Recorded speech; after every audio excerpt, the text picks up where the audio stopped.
everyone. My name is Kate Fillin, and I am a strategy director at NACTO, which is the National Association of City Transportation Officials. For those of you who don't know us, we are an association of transportation departments and transit agencies in about 60 different cities across North America, mostly the US, almost Canada. And we work to connect those cities, helping those transportation departments, helping the folks working on the ground to share information, share resources, in order to make their cities better for people biking and walking and taking transit. One of the main ways that we work is really by helping people think about how to use both policy and design in order to make their cities more equitable, more sustainable, more vibrant. And we're particularly known for our design guides. And these are guides that help cities across the US set the standard for what good is. We all know that resources are finite. It's not enough to just have a project. You actually have to get it right. And so what these design guides have really done is help cities articulate what makes sense in an urban context, what makes sense in a city, as opposed to sort of defaulting to the federal guidelines, which are often very highway focused and very suburban. One of the things that we are particularly proud of is our work over the course of the past 3 years with the city of Philadelphia. And I'll stop here and say, go Eagles! As part of the Better Bike Partnership. And that partnership has been working to identify what makes bike share systems equitable and how do we replicate those successes around the country. Our work here largely has been identifying a whole bunch of broad categories about what it means to be equitable, what you have to be thinking of. And those span the gamut from convenience and reliability, safety, affordability, job creation, connections to transit, engagement. But one of the really interesting things that we've learned over the course of this partnership is that these don't actually just apply to bike share. They apply to cycling more broadly, and they actually really apply to transportation overall. So I'm going to go through these, again, as they relate to bike share, cycling, and also transportation. So the reality is that for cities and for individuals, economic opportunity, economic health is directly tied to physical mobility. And so when we're talking about equitable transportation, we're really talking about what it takes to help people get to the places that they need to go. The bottom line is that you can't have a job unless you can get there. And all that time that we spend or that we waste sitting in traffic is time that we can't be doing the other things that matter, like studying for a GED or studying for an MBA or cooking a healthy meal or exercising or reading to our kids or doing the project that helps get you that promotion. So when we're talking about equity and we're talking about transportation, we have to be talking about making those connections and helping people get to where they need to go a little bit easier. So what does this have to do with bicycles? I'm sure all of you guys know everybody or somebody who's got some crazy long commute and it wouldn't make it all sense to do it by a bike. But the reality actually is that about half of all trips, urban trips in the United States, are less than 2 miles.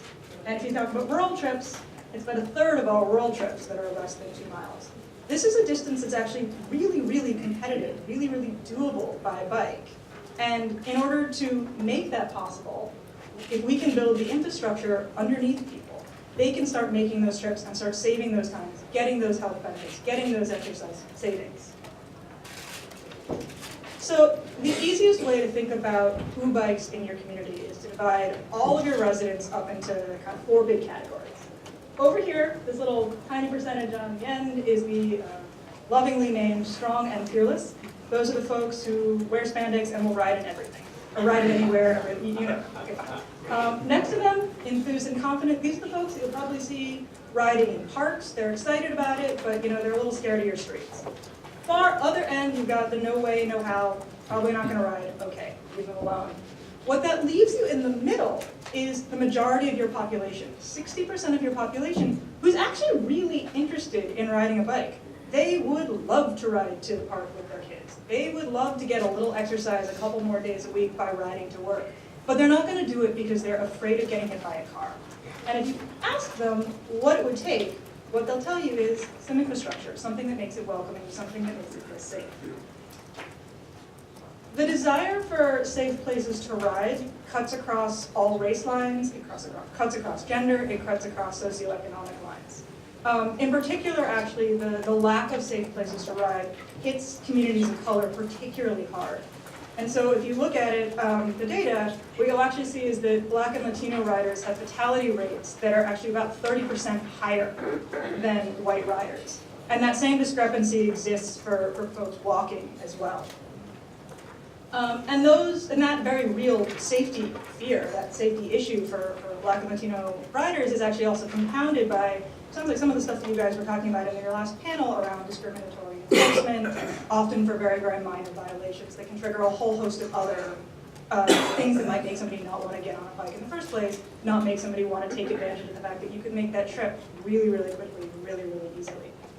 The other group of folks who have a big set of barriers when it comes to riding is actually folks who just flat out ride slow. And that's often newer riders, women, children, the elderly. And there's actually a huge body of research around what's termed near misses. And those are incidents or interactions with drivers that are, not exactly dangerous physically, but really, really scary. And slow riders actually face those disproportionately over the riding population. And again, that's something that keeps people from riding, but it's something that's fixable if you build the infrastructure out underneath them. So what do? As cities across the United States are showing, there are some pretty simple and really actually remarkably cheap things you can do to change your streets in ways that have huge, huge gains for everybody. So this is actually an example from New York City. It's 8th Avenue in Manhattan. The 4 is over here, pretty much standard street, got a nice bike lane. In 2008, the city came through and flipped the location of the bike lane and the parking, just flipped it. And so when I'm saying cheap, I literally mean this is paint and a couple of new traffic signs. Flipped that, used the parked cars to create a protected lane for those bikes. The other thing that happened in this redesign is that the street, those widths of the actual lanes, got narrowed up by 6 inches by a foot, which made people drive slower.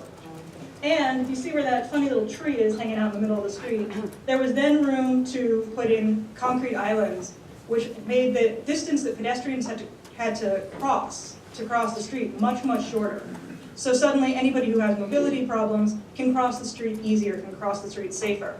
As you can expect, huge increases in cycling volumes as a result of this, but actually really, really huge safety results as well. And not just for cyclists, safety results for people walking, for people driving, and for people biking. It's not just New York, so this is Oakland, Telegraph Avenue, a project that went in last year. Again, the same story as New York, decreases in collisions, decreases in crashes, increases in people walking, increases in people biking. What's really interesting actually also is that they found an increase in retail sales along that corridor. More people going there, more people buying things along that street.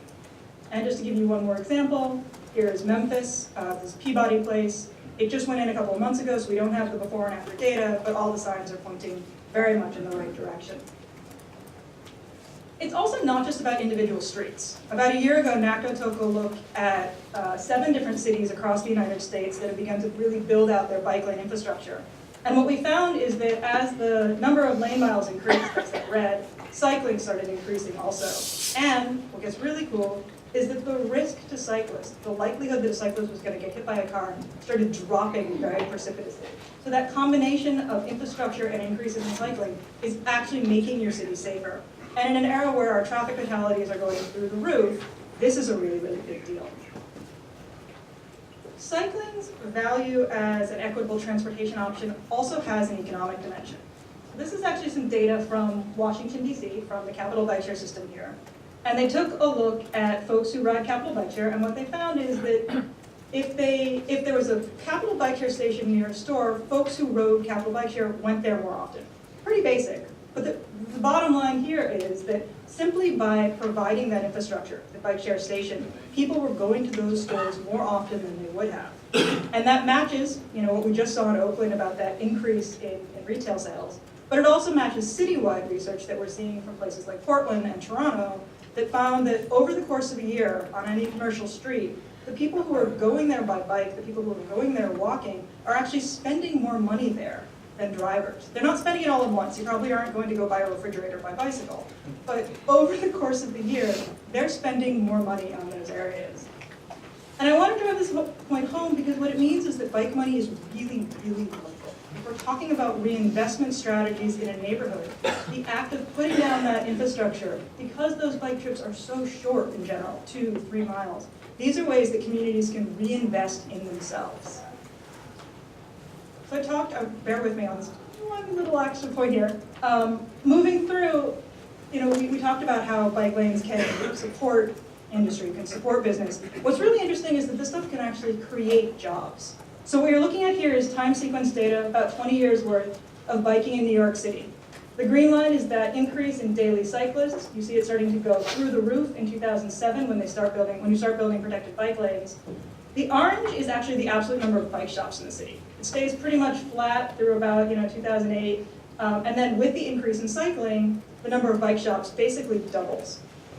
Super conservative estimate, each bike shop employs 10 people, 100 new bike shops, 10 people per shop. That's 1,000 net new jobs that exist in New York City simply because the city decided to build some bike lanes. A gazillion things more to say, and I know that Wafia from Philadelphia and the Better Bike Share Partnership is going to talk about a lot more of that stuff. So I just want to touch on a couple quick things. One is that where we started, this idea that building a transportation network, building transportation that allows people to more easily get to where they want to go is really fundamental to an economic strategy of the city. Transit is a really big part of that, and there's a huge crossover between people who bike and people who take transit. So in Chicago, about 30% of the people who use the Capital Bike Share system there, or the Vivi Bike Share system there, are actually using it to connect to transit. In Pittsburgh, they just instituted a pilot where if you ride the bus, you get 15 free minutes on a bike share bike. That has also increased cycling rates. That's a big deal because, again, we're talking about ways to save time and ways to make it a little bit easier to reach those economic opportunities out there. The last thing I want to talk about quickly is engagement and really bringing people into the process. And this is sort of a mental shift to talk about not just planning for people, but planning with people. It's not enough to just sort of send out some messages, have a couple of meetings. You really have to bring people into the process to make them feel like they're part of the solution. One of the things that you guys all know is that not everyone is going to be happy. It's always hard, and honestly, part of your incredibly challenging jobs is to bring people together and guide them towards solutions that work better for everyone, not just a few. And so the partnerships that you can build around cycling are fundamental. These are real partnerships with community groups who have their feet on the ground, who can help ground you and you can help ground them in order to make changes that matter in your communities.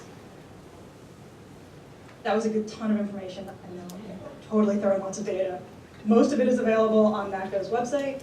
It's all there. I want to flag one thing quickly, which is a guide that we just issued called Designing for All Ages and Abilities. Download it, give it to your traffic engineer. It will show them how to use this tool to look at any street in your city and decide what type of bike infrastructure you need to make that street comfortable for anybody riding. We also, like the Mayor's Innovation Project, are really meant to be a resource for all of you. So we've got a whole bunch of upcoming events that I encourage you to check out. And I also encourage you to join us in Los Angeles at the Designing Cities Conference in LA in October. This is about 800 or 900 of the nation's preeminent transportation thinkers, people who work in cities, elected officials, folks who are really trying to figure out what it takes to make their cities more sustainable, more equitable, safer, more vibrant. Thank you very much.